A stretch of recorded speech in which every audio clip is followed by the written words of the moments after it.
Olá, você se conectou no lugar certo. Pois então, sente confortavelmente ou nos ouça enquanto realiza seus afazeres. Você está no Diálogos Públicos, o podcast desenvolvido na disciplina Projeto Integrador do Programa de Mestrado em História Pública da Unespar.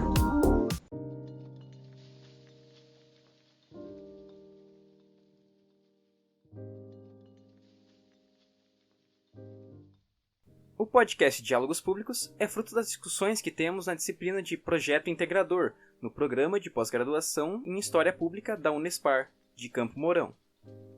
O principal objetivo, consoante a história pública, é de integrar os conhecimentos produzidos na academia com os conhecimentos externos à universidade.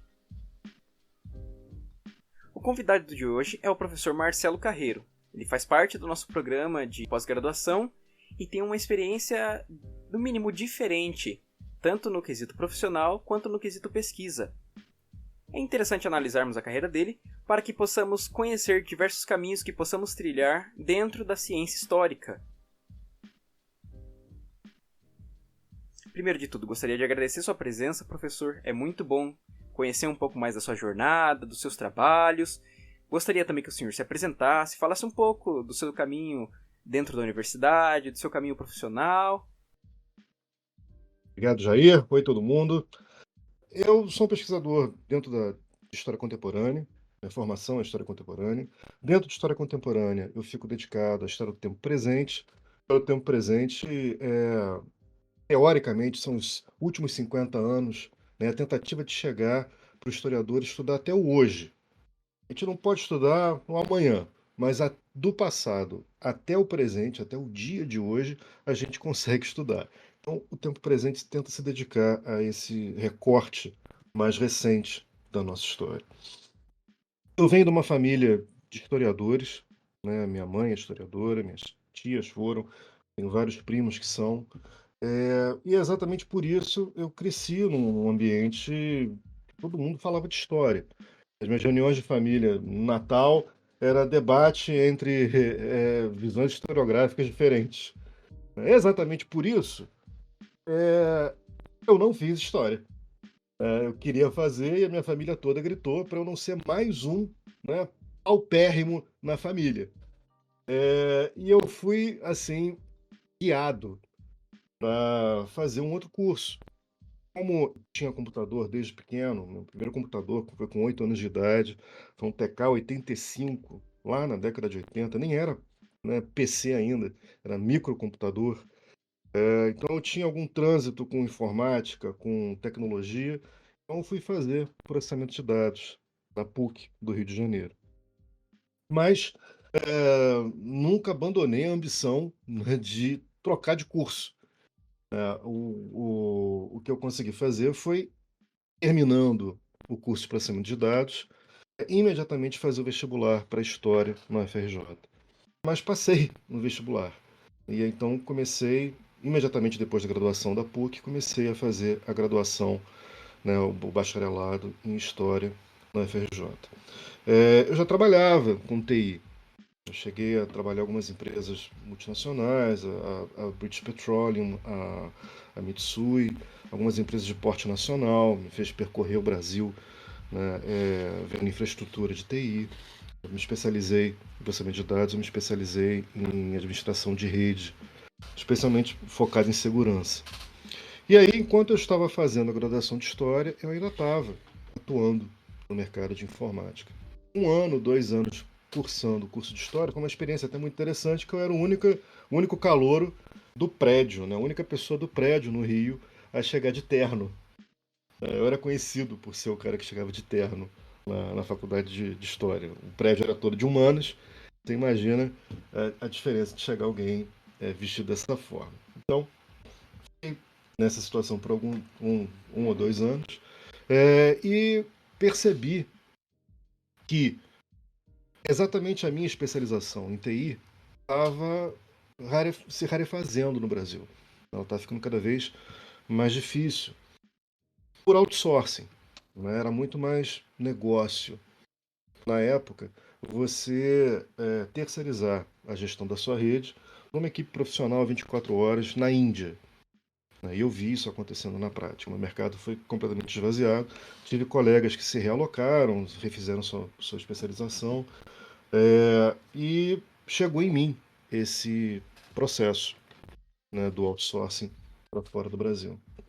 Exatamente nesse momento, a faculdade, né, a minha faculdade, a FRJ, ela estava entrando num processo em parceria, né, num projeto em parceria com o Ministério da Defesa, que era o ProDefesa, e começou em 2010, mais ou menos, mas só posteriormente, em 2012, né, 2006. Em 2006, a UFRJ participou do ProDefesa, que era esse projeto do Ministério da Defesa de criar um núcleo de pesquisa civil em defesa no Brasil. Várias instituições fizeram projetos, né, de pós-graduação pelo ProDefesa. A UFRJ, em parceria com a Escola de Guerra Naval e com a PUC, fez o ProDefesa do UFRJ. E foi a equipe de História, especificamente do grupo do programa de pós-graduação em História Comparada, que participou do projeto ProDefesa. Em especial o professor Francisco Carlos Teixeira da Silva, que era meu professor de contemporânea. Eu já fazia laboratório com ele, né, já era a minha área preferida, onde eu já estava atuando como aluno. Como eu já tinha uma graduação em processamento de dados pela PUC, ainda que eu estivesse fazendo a graduação de História, eu tentei fazer esse mestrado, né, essa pós-graduação, stricto sensu, pelo ProDefesa. E passei, foram 12 alunos, eu fui um dos 3 civis que passou, e comecei a fazer o mestrado junto com a graduação. E o ProDefesa, ele foi muito interessante, porque não só ele me jogou definitivamente para tempo presente, como me jogou para a política internacional, né, para relações internacionais, para legislação internacional, que são temas que me são caros de pesquisa até hoje.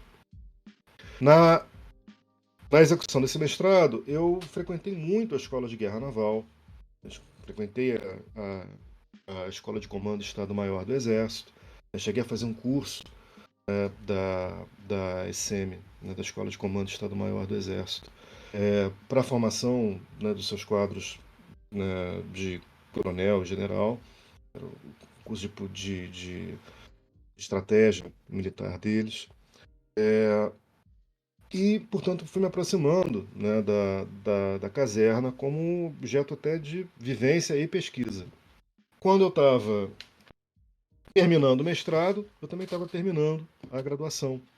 Então, foi interessante a minha formatura, porque eu fui mestre meses antes de ser graduado, né, mas basicamente terminei os dois juntos. Quando eu comecei o doutorado, eu me aprofundei no meu tema de pesquisa do mestrado. Minha pesquisa do mestrado era possibilidades de integração da América do Sul em segurança, mapeando legislação, mapeando dinâmicas de integração regional em segurança regional, e o que me trouxe para assuntos estratégicos, política internacional, né, para a América do Sul, e para a relação civis militares, já que a minha formação era, né, na área de contato entre civis e militares, até pelo ProDefesa. Doutorado, eu desdobrei essa pesquisa para ver como é que foi a transição, né, no Brasil da ditadura militar de 64 e 85 para a nova república, especialmente quanto ao tema de segurança e tentando mapear mais continuidades que rupturas. Então, meu pressuposto foi que o Brasil ele vivia um regime de paz, né, e aí tem que trazer a teoria da paz para falar disso. O Brasil não tem inimigos externos, o Brasil tem uma dinâmica de integração regional, o Brasil se projeta como um país pacifista na diplomacia internacional. Então, como se constrói, a partir desse contexto, uma força de defesa, uma presença econômica e social tão relevante dentro da política interna do Brasil. E aí, a minha tese é que os militares não saíram do governo no final da ditadura, mas fizeram um recuo estratégico, mantendo inclusive posições-chave de poder e permitiam até mesmo um retorno pontual quando achassem necessário. Eu escrevi isso, obviamente, antes do governo Bolsonaro, que só materializou essa minha tese. No doutorado, também pela FRJ, também pelo mesmo programa, né, de pós-graduação, que era o PPG-HC, o Programa de Pós-Graduação em História Comparada, eu tive o meu doutorado de sanduíche. Né? Eu fui fazer parte das minhas pesquisas na Alemanha, na Freie Universität de Berlim. Eu já tinha morado na Alemanha uma vez, então foi muito agradável e prático voltar para a Alemanha. Eu tinha morado em Bonn, agora fiquei em Berlim. E fiquei atrelado ao LAIA, o Latin America Institute, o Instituto de Pesquisa Latino-Americana, da Freie Universität. Na minha primeira reunião com o meu orientador alemão, a gente conversando sobre minha pesquisa, sobre como desdobrar ela da melhor forma possível, o meu orientador trouxe o CIPRE, o Instituto de Pesquisas Internacional da Paz de Estocolmo. O CIPRE ele é uma organização civil, ele é uma ONG, né, sueca, que tem já há décadas uma pesquisa relevante na área de segurança internacional, que é o Anuário de Gasto Militar. O CIPRE se dedica, dentre as várias pesquisas permanentes do CIPRE, como rastreio de armamento leve, com observância de regime de não proliferação e outras pesquisas pontuais. Além dessas, o CIPRE tem a pesquisa principal dele, que é esse acompanhamento anual de gastos militares no mundo, país por país.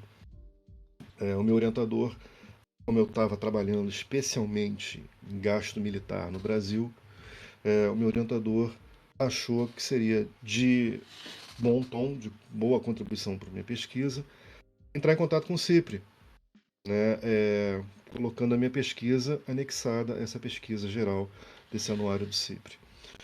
Ele mesmo falou com o pesquisador-chefe do CIPRE nessa área, que era o Sam Perlman, e eu fui convidado pelo CIPRE para fazer um estágio de pesquisa, como pesquisador convidado, em Estocolmo, ajudando a produzir esse relatório de gasto em defesa.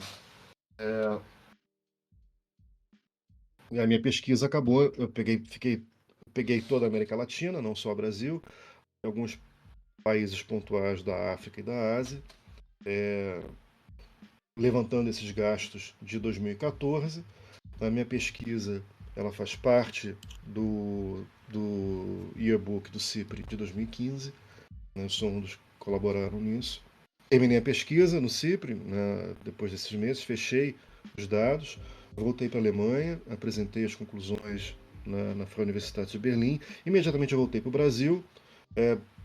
Logo depois, 1 ou 2 meses depois, eu já defendi minha tese. Fui aprovado em 2015. E logo depois de eu ser aprovado na minha tese, teve o concurso para professor adjunto da Unespar. Eu vi por acaso. Tentei fazer o concurso até para ter experiência de como é que se operava o concurso. Foi o primeiro concurso que eu fiz como doutor. E passei. Me mudei para o Paraná e sou professor da Unespar desde 2018, ano retrasado. Em 2020, eu abri um laboratório de pesquisas do tempo presente da Unespar, que sofreu com a pandemia, inviabilizando que ele fosse plenamente operacional, mas que agora eu estou tentando, com uma equipe, voltar à normalidade dele. Então, também tem uma área de pesquisa que eu estou dedicado. Fui professor convidado do programa de mestrado em História Pública da Unespar, em Campo Mourão. Acho que tem um aspecto bem interessante aí pra gente abordar também, que é da tua formação pessoal.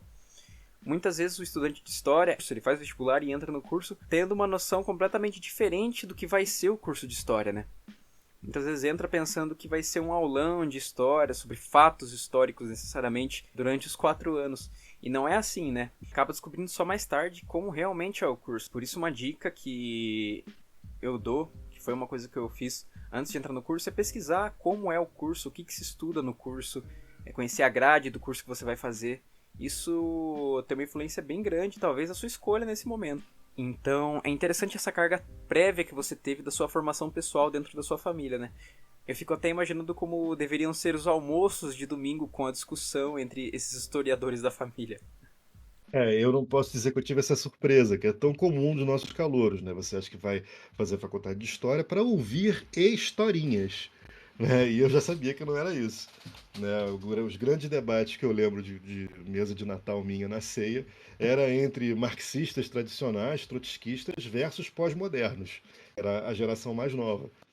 Então eu já sabia mais ou menos como é que funcionavam as engrenagens numa graduação de História por trás dos panos. Então não tive essa surpresa, mas é comum, né? O que as pessoas não imaginam, de forma geral, é a amplitude que oferece o curso de História. Então você vê, dificilmente eu teria a abertura de continuar usando a minha bagagem de TI em algum outro curso. E eu consegui um nicho, né, onde faz todo sentido eu aproveitar a minha formação de TI, a minha formação pessoal, de vida, da minha geração, dentro das minhas pesquisas, né? Então eu acho muito interessante a abertura epistêmica que a gente tem no nosso curso de História. Pois é, o reflexo dessa versatilidade do curso, ele se reflete também no programa da História Pública. Ali dentro de uma mesma sala, estudando juntos, tem alunos que estudam temas completamente diferentes. Eu, por exemplo, estudo dinâmica de lançamento de jogos eletrônicos. A gente tem uma colega que estuda novas dinâmicas nos crimes que ocorrem, principalmente aqui no Paraná. A gente vai ter gente que estuda padre do século XVII, XVIII. Então, assim, tem um leque de possibilidades muito grande que muitas vezes as pessoas não compreendem, né? Para você que ainda não tem uma graduação em história, para você que não conhece muito bem como é a história, acredite, o seu caminho não vai ser estudar a Primeira e Segunda Guerra Mundial, que é uma ideia que muitas vezes habita o ideário de história, de estudar essa história dos grandes homens, dos grandes acontecimentos. Você pode fazer isso também, mas não é só isso. Mas nos restringindo a um aspecto especial da sua formação, sua participação no CIPRE. Eu gostaria que você explicasse um pouco melhor como funcionava a sua atuação como historiador dentro do CIPRE, né? Um pouco do que é o CIPRE também. O CIPRE, ele tem núcleos de pesquisa. O principal deles é o MILEX, o Military Expenditure. O Military Expenditure, ele é basicamente uma base de dados, já desde a década de 60, onde você tenta colocar anualmente o gasto oficial em defesa de cada estado. Então, não é uma estimativa de gasto, não é com fontes creditadas ou anônimas como o IIS faz. Né? Tem outras publicações que fazem pesquisas semelhantes, mas com outras metodologias. O CIPRE ele se destaca pela constância, né? Ou seja, a gente está desde a década de 60 fazendo isso, e por sem gastos militares oficiais. Então você tem que pegar budget anual, né? Tem que equalizar ano fiscal, tem que fazer o trabalho de economia, de conversão para dólar, né? De tentar normalizar os gastos para fazerem sentido. Um dos pontos principais da minha pesquisa de doutorado, na continuidade dos militares no poder, mesmo com a redemocratização, eu uma das provas que eu tinha dessa continuidade dos militares no poder era o gasto militar no Brasil nunca ter caído. Muito pelo contrário. O gasto em defesa no Brasil, ele aumenta constantemente, em especial na transição para a democracia, que para mim era um argumento evidente que os militares nunca foram tocados pela redemocratização e, portanto, ocupavam postos chaves de poder, né, incrustados no Estado brasileiro. Então essa minha atenção a gasto militar no Brasil se deu através dos orçamentos, né, de gastos da União, ano a ano. Basicamente era o que o Milex fazia dentro do CIPRE. Né? Então o que eu pude fazer no CIPRE foi expandir a minha metodologia de pesquisa de gasto militar para toda a área da América do Sul, parte da América Central, peguei também Honduras, peguei Turcomenistão, mais um ou dois países da Ásia e alguns países da África. Então, qual era a pesquisa? Tentar cavar dado oficial sobre gasto militar desses países para consolidar essa base de dados, gigantesca que o CIPRE mantém de gastos militares. E existem outros núcleos de pesquisa no CIPRE. Eles operam, inclusive, outras bases de dados, como, por exemplo, um acompanhamento de operações de paz, acompanhamento de compra de armas leves, de regimes de não proliferação de armas, tanto química quanto biológica, quanto radiológica. Então, eles têm uma série de núcleos de pesquisa, com pesquisadores sêniores responsáveis, e uma equipe de pesquisadores convidados que fazem a pesquisa em cada uma dessas áreas. Eu estava ligado ao Milex. Eu trabalhei de setembro a outubro a dezembro de 2014, né, que é a fase final de geração de estatística para essa base militar. O CIPRE é interessante porque, embora ele faça a publicação anual com essas estatísticas consolidadas, ele mantém as bases de dados para acesso público na internet. Então, o CIPRE é muito conhecido por pesquisadores de segurança internacional por causa da acessibilidade da base de dados que ele gera. E, nesse sentido, foi uma experiência muito interessante, né? Um grupo de pesquisadores internacional dentro do Milex, não era só eu que estava lá, tinha também uma colega francesa, uma colega alemã, tinha um outro colega sul-coreano, equipe absolutamente internacional, do Stockholm International Peace Research Institute, né? O primeiro I do CIPRE, de International, realmente ele é international, né? Ele é uma das instituições mais reconhecidas de pesquisa na área de segurança internacional por conta dessas qualidades. Certo, então o CIPRE ele é uma instituição independente, né? Mas de onde vem captação de recurso para manter essas pesquisas, esses pesquisadores, né? É estatal, é privado, como funciona? Ele tem parte do seu financiamento pago pelo parlamento sueco, mas ele não é um órgão do governo sueco. E ele passa a sacolinha todo fim de ano para todos os embaixadores na Suécia. Então é comum, e eu vi isso, o embaixador da Armênia na Suécia doar uma quantia, mesmo que simbólica, mas doar uma quantia em dólares para o CIPRE, para garantir o funcionamento do CIPRE no ciclo seguinte de pesquisa, né, no ano seguinte. Ele tem um financiamento básico garantido por emendas de deputados do parlamento sueco, mas ele faz questão de pulverizar o seu financiamento de forma mais internacional possível. Nesse sentido de funding, ele é muito interessante. Ele também gera relatórios para a ONU. Né? O meu coordenador de pesquisa mesmo, o São Paulo Freeman, ele saiu do CIPRE para trabalhar diretamente na geração de estatísticas para a ONU. E é comum esse trânsito, né, de pesquisadores de um lado para o outro. Né? O CIPRE ele também gera relatórios encomendados para a ONU, também já gerou relatórios encomendados para a União Europeia. Então ele não é exatamente um think tank, né? Ele é realmente uma instituição de pesquisa de ponta, independente, com resultados públicos, com metodologia pública, de acesso universal, por isso é referência na área. É interessante. Dentro da história pública aqui no Brasil, nós temos uma preocupação em estar levando os conhecimentos, as pesquisas que são produzidas dentro de um meio acadêmico, né, para o público externo. E o CIPRE, ele me parece muito bem sucedido, tanto em estar promovendo essa pesquisa, quanto em estar pulverizando esses resultados em diversos setores da sociedade. Não, eu acho que sim, é provado pela história, né? Ele já está há mais de 40 anos fazendo isso, tem uma metodologia, portanto, testada, reconhecida, e o histórico, né, de aplicação dessa metodologia foi capaz de gerar uma base de dados consistente, né, que é referência na área. Ok, agora vamos em mais uma das suas participações que me chamaram a atenção. Gostaria que você explicasse um pouco melhor como foi a sua atuação na Escola de Comando da Aeronáutica. Então, pelo meu mestrado, pelo Prodefesa, eu transitei muito na Escola de Guerra Naval. Eu tive cursos na Escola de Guerra Naval, fiz colegas comandantes da Escola de Guerra Naval. Parte das minhas aulas eram na Escola de Guerra Naval. A Escola de Guerra Naval, no Rio de Janeiro, na URCA, e Naval tem a ESEME, a Escola de Comando do Estado-Maior do Exército. Então era ali uma área que eu trafegava. Também, né, fiz curso na ESEME, fiz curso na EGN, conheci o pessoal.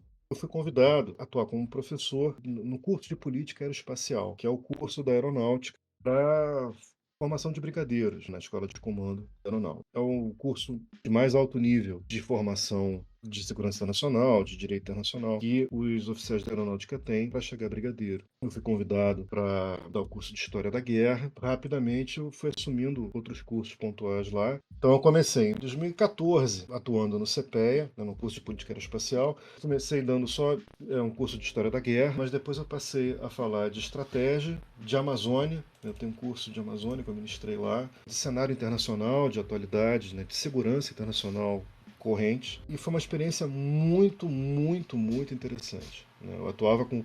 Os meus alunos eram alunos na faixa de 50, 60 anos, eram profissionais de longa data na aeronáutica, com uma longa formação em defesa, e era uma das etapas finais da carreira deles. Então eram pessoas de altíssima qualidade, de uma experiência de vida e de carreira militar imensa. Foi uma troca muito interessante. Eu fui convidado a voltar diversas vezes. O único ano que eu não pude ir é que eu estava executando meu doutorado sanduíche. Eu dei aula lá até 2016, né? E em 2017 foi mudada a estrutura inteira do curso. Curso que era ministrado por professores brasileiros, idealmente formados pelo Prodefesa, né? Eram civis estudando o tema de segurança internacional, de defesa nacional. Esse curso foi remodelado pelo novo comandante da aeronáutica para, na verdade, ser um curso sul-americano. Os alunos desse curso, em vez de terem só professores civis ministrando os temas, eles circulariam pelas academias das aeronáuticas dos países da América do Sul. Foi muito interessante para mim que eu vi a minha dissertação de mestrado na prática, que era exatamente sobre integração em defesa. Mas a consequência disso foi que esse curso não ficou mais aberto para a minha participação, né? E foi exatamente também na época que eu comecei a trabalhar na Unespar. Então houve uma coincidência de termos. Muito interessante. Por acaso o professor poderia dar uma explicação sobre o que consistia o CPEA, como era sua participação, sua atuação? Então, como era um curso para formação de brigadeiro, era um curso para formação teórica, diria até acadêmica, dos brigadeiros. Então, era um curso que falava de teoria de segurança internacional, curso de geopolítica, de relações internacionais, de direito internacional, né, de estratégia, para sofisticar o oficial da Força Aérea para se capacitar para ir a brigadeiro. É como se fosse um curso pós-graduação a nível de doutorado, com matérias muito específicas que possam agregar na formação de um oficial general, que é o brigadeiro. Então você veja, na minha última participação, em 2016, além de eu lecionar História da Guerra, que eu faria como historiador, eu também lecionei um curso de estratégia, e nesse sentido, né, de estratégia era segurança internacional. Além disso, eu ministrei um curso de cenário internacional, que era sobre política internacional atual, apontando crises, apontando processos de segurança internacional que estavam ocorrendo na época, e um curso sobre Amazônia. E Amazônia nesse sentido de segurança internacional. Então foi aí que eu pude atuar diretamente na minha formação pelo Prodefesa. Eu tive aula de segurança nacional, tive aula de direito nacional, uma formação voltada para que eu, como civil, pudesse atuar como um analista de segurança internacional. Menos historiador, mais analista de segurança internacional, que foi aonde eu pude accionar esse músculo no CPEA. Eu acho realmente muito importante a gente estar abordando a sua formação, tanto profissional quanto acadêmica, porque ela escapa muito da noção do que o historiador pode fazer. Tanto para aquele acadêmico que está iniciando o curso de História, para quem está pensando em fazer o curso de História, ou para quem já está formado, muitas vezes num curso de pós-graduação já é muito diferente do que se imagina, é muito particular da sua formação pessoal mesmo. Mas Zé, eu acho interessante porque existe uma compreensão que eu já vi em alguns casos, que a gente trabalha no esquema de pirâmide. Nós somos historiadores para formar novos historiadores, para serem historiadores para formar novos historiadores. E não é isso. A gente não trabalha só na formação de novos historiadores no futuro. A gente tem uma gama de aplicação social até na nossa formação gigantesca. Você vê, eu era a mão de obra perfeita para esse curso na época, porque havia a compreensão de que esses temas específicos, como segurança internacional, né, geopolítica, conflitos internacionais, eram temas que seriam melhor desenvolvidos por um historiador civil do que com um militar, né, de um oficial general. Então, existe a clara compreensão, né, de setores da sociedade que a nossa formação como historiador pode contribuir para outras áreas que não seja formar um outro professor de história. Tem colegas que foram para a FGV, fazem história econômica, que orienta inclusive investimento. A nossa área de atuação é gigantesca. Então, eu acho que a minha história evidencia bem isso. Tem um pé em computação, tem um outro pé pelo Prodefesa, né, em geopolítica, em segurança nacional, e tem o pé em história mesmo. Né? Afinal, eu fiz a graduação em história, não caí de paraquedas. Né? A variedade aqui que chama a atenção. E aí, gostou dessa primeira parte? Eu te convido a estar participando da segunda também. Nós vamos continuar conversando com o professor Marcelo, agora compreendendo um pouco melhor dos estudos dele em cima de jogos. Não sei se isso se aproxima da sua perspectiva pessoal, da sua perspectiva de pesquisa, mas eu acredito que vale a pena você estar participando. De qualquer forma, além dessa segunda parte, tem outros episódios com temáticas mais diversas que você possa imaginar. Então dá uma olhadinha, vale a pena. E lembre-se, nós estamos juntos nessa jornada. Então se você quiser compartilhar alguma coisa conosco, fazer alguma proposição, tiver alguma dúvida, vai ter um e-mail aqui embaixo onde você pode estar entrando em contato conosco. Então sinta-se à vontade, essa interação também é importante e eu te espero no segundo episódio. Até mais!